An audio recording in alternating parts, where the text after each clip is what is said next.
আজকের রেসিপি তড়কা, সম্পূর্ণ ধাবা স্টাইলে তড়কা রেসিপি আজকে তৈরি করব।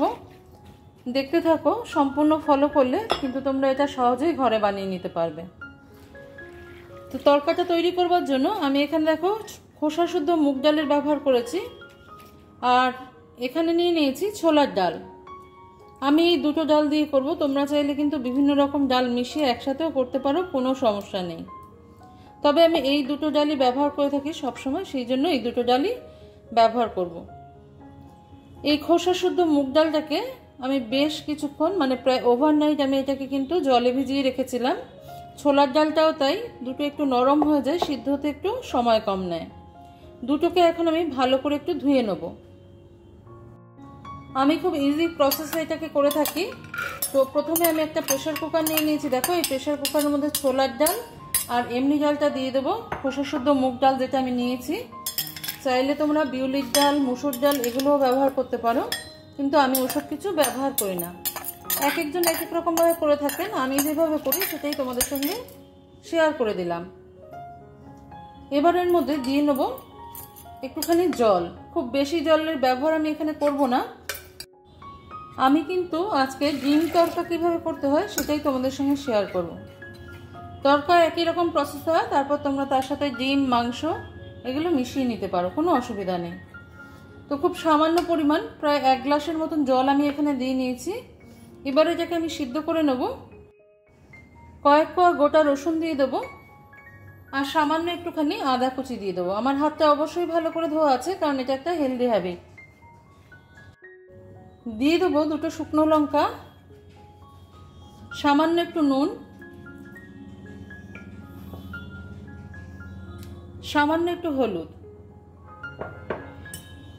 এই সমস্ত উপকরণগুলো একটু মিশিয়ে নিয়ে আমি প্রেসার কুকারটায় কয়েকটা সিটি দিয়ে নেব, আর প্রেসারটা নিজের থেকে রিলিজ হওয়া পর্যন্ত অপেক্ষা করব।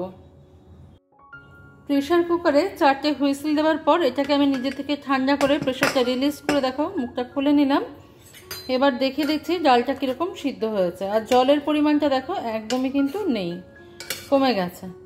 তো ডালটা সিদ্ধ হয়ে যাবে অথচ গলে যাবে না, এই রকম পর্যায়ে কিন্তু তোমাদের সিদ্ধ করে নিতে হবে।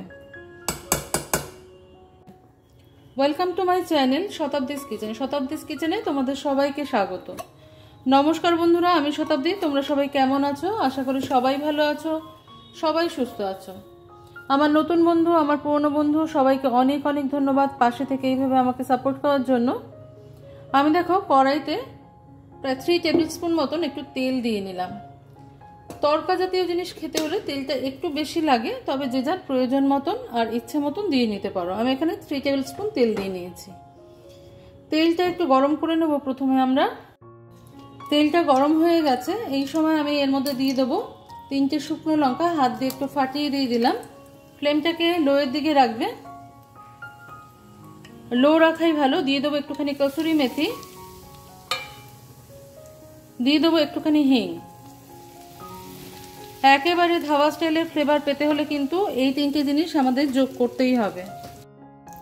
যখন এটার থেকে একটা ফ্লেভার বের হবে, মানে গন্ধ বের হবে, তখন আমি এর মধ্যে দিয়ে দেবো, এটা কিন্তু ঝাল লঙ্কার গুঁড়ো আছে, ঝালটা যে যার নিজেদের পছন্দ মতন আর প্রয়োজন মতন দিয়ে নেবে। দিয়ে দিলাম লাল লঙ্কার গুঁড়ো। এবার দিয়ে দেবো একটুখানি হলুদ, আর দিয়ে দেবো সামান্য একটু পরিমাণে নুন, খুব সামান্য পরিমাণে দেবো।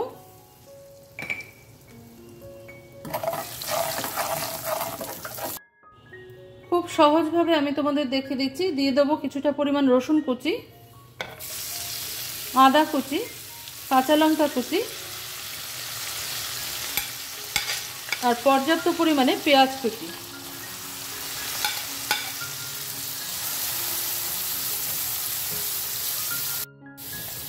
তড়কা তো তোমরা অনেকেই অনেক রকমভাবে বানিয়ে খেয়েছো, একবার এইভাবে বানিয়ে খেয়ে দেখো যে কীরকম লাগে খেতে। পেঁয়াজটা নরম হয়ে যাওয়া পর্যন্ত আমাদের ভাজতে হবে, কিন্তু তার আগে আমি এর সঙ্গে একবারেই যোগ করে দেবো 2টো মিডিয়াম সাইজের টমেটো আমি কুচিয়ে রেখেছিলাম সেটা।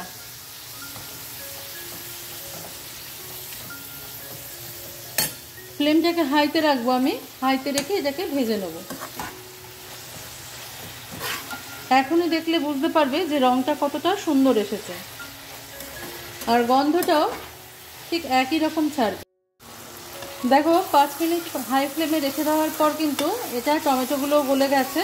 আমি কিন্তু একটুটাকে ঢাকা চাপা দিইনি, কিচ্ছু করিনি, এরকমভাবেই হাই ফ্লেমে একটু রান্না করে নিয়েছি।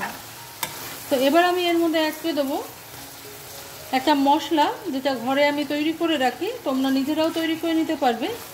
মশলা রেসিপিটা আমি দিইনি এই কারণে, তাহলে কিন্তু ভিডিওটা অনেক বেশি বড় হয়ে যাবে। যদি কেউ চাও তো পরে আমি অ্যাড করে দিতে পারি। তো আমি এখানে ঘরে তৈরি করে রাখা তড়কা মশলা অ্যাড করলাম। এর মধ্যে আমি মুখে একটু বলে দিই, ধনে, জিরে, গোলমরিচ, হলুদ, আর রয়েছে হচ্ছে আমচুর পাউডার, আর রয়েছে একটুখানি লঙ্কার গুঁড়ো, তবে সেটা খুব সামান্য। গোলমরিচের গুঁড়ো আর জিরা, ধনে গোটা, এটা একটু শুকনো খোলায় তেলে এটাকে দিয়ে নিতে হয়। আমচুর পাউডারটা পরে মেশাবে।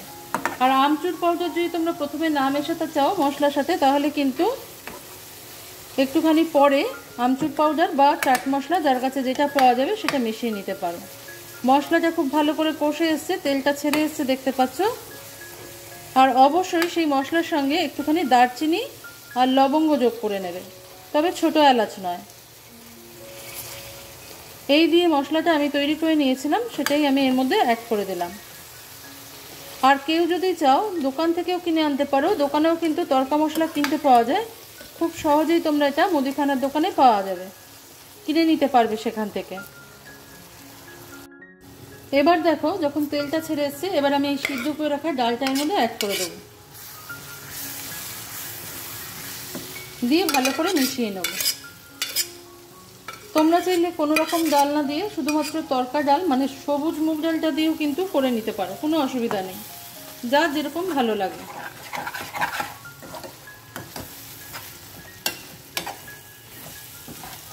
এখানে দেখো যে গোটা গোটা রসুনগুলো আছে, এগুলো কিন্তু মুখে পড়লে অসাধারণ লাগে খেতে। সামান্য একটুখানি জল অ্যাড করব আমি। এই প্রেসার কুকারটা ধুয়ে যেটুকু জল হবে সেটুকু জলই আমি একটুখানি এর মধ্যে অ্যাড করে দিলাম। ফ্লেমটাকে হাইতে বা লোতে যেরকম রাখবার রেখে কিন্তু এটা আমাদের সম্পূর্ণটা একটু নুনটা চেক করে নেবে এই সময়, নুনটা ঠিক আছে কিনা। নুনটা চেক করে নিয়ে তারপরে কিন্তু এর মধ্যে আমরা অন্য জিনিসগুলো মেশাবো। ফ্লেমটাকে লো অবস্থায় রেখে আমি এবার এর মধ্যে মিশিয়ে দেবো যে দুটো ডিম আমি মেশাবো। ডিম তড়কা সেহেতু ডিমটা আমি মিশিয়ে নেব। 2-এর বেশিও ডিম দিতে পারো, কোনো অসুবিধা নেই, যত দেবে তত ভালো লাগবে। আর যদি কেউ মেশাতে না চাও এই অবস্থায় রেখে দিতে পারো, পরের জিনিসগুলো যে আমি অ্যাড করব সেগুলো অ্যাড করে নিতে পারো। এবার ডিমটা দিয়ে কিছুই করতে হবে না, এর সঙ্গে ভালো করে ঘেটে নিলেই হবে। যারা তৈরি করতে পারো তড়কা তারা তো জানোই। ডিম মেশানোটা তোমরা এর মধ্যে চিকেনও মিশিয়ে নিতে পারো, চিকেন কিমা বা মাটন কিমা বা মাটন ফ্যাট, যে যেরকমভাবে পছন্দ করবে সেই সব মিশিয়ে কিন্তু এক্সট্রা জিনিস। তড়কাটা কিন্তু এবার 5 মিনিট আমাদের লো ফ্লেমে একটু জাল দিয়ে নিতে হবে। আর আমি এখন এর সঙ্গে মিশিয়ে দেবো। দেখো তড়কাটা আমার হয়ে যাচ্ছে, এই সময় আমি এখানে একটু অ্যাড করে দেবো, তোমাদের কাছে যেটা থাকবে সেটাই দেবে। আমি এখানে বাটার অ্যাড করে দিলাম। তোমাদের কাছে যদি ঘি থাকে ঘিও দিতে পারো, কোনো অসুবিধা নেই। মিশিয়ে দেবো আর একটুখানি কসুরি মেথি।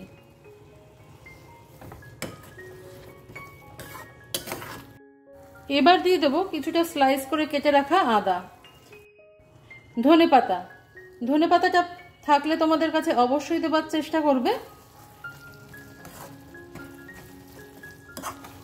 ভালো করে নাড়িয়ে চাড়িয়ে মিশিয়ে নেব আমি। তড়কাটা আমার তৈরি হয়ে গেছে। দেখো একটা সার্ভিং বোল নিয়ে নিয়েছি আমি, এর মধ্যে আমি তড়কাটা সার্ভ করে দেবো। দিয়ে দেবো উপর থেকে সামান্য একটু আদা কুচি ছড়িয়ে, দিয়ে দেবো একটুখানি ধনে পাতা,